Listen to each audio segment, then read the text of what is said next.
Du côté de Yamoussoukro, les sénateurs membres de la commission de la recherche, de la science, de la technologie et de l'environnement ont voté à l'unanimité le projet de loi instituant le code de l'urbanisme et du domaine foncier urbain. Ce code devrait mettre fin aux litiges fonciers et vulgariser les meilleures règles d'urbanisme, nous explique Kades Sogodogo. La Côte d'Ivoire dispose désormais d'un nouveau code de l'urbanisme et du domaine foncier urbain. Le projet de loi présenté par le ministre de la Construction, du Logement et de l'Urbanisme, Bruno Nabagné-Koné, a eu le quitus des sénateurs réunis en commission à Yamoussoukro.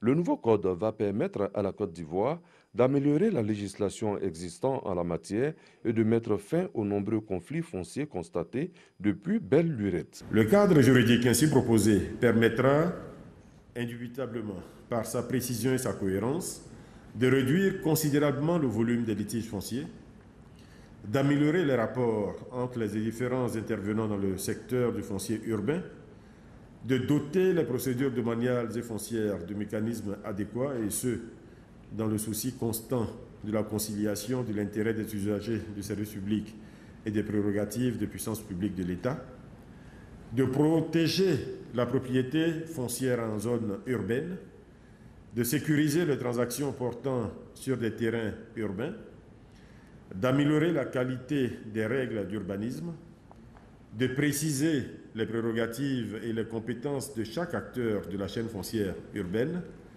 de vulgariser les règles d'urbanisme, d'assurer le respect des règles d'urbanisme, de mettre fin à terme à la prolifération des quartiers précaires. Bruno Nabagné-Koné a relevé devant les sénateurs que la délivrance des arrêtés de construction définitifs ont connu un boom en Côte d'Ivoire. Elles sont passées de 2500 l'année dernière. Abidjan, la capitale, enregistre plus de 9000 ACD cette année. Pour l'ensemble du pays, le nombre est passé à 16 000. Des efforts que le nouveau code de l'urbanisme et du domaine foncier urbain contribuera à améliorer davantage. Bruno Nabagné-Koné, dans l'après-midi, a fait ratifier par les sénateurs l'ordonnance portant suspension des procédures d'expulsion des locataires et de révision à la hausse du loyer des baux d'habitation.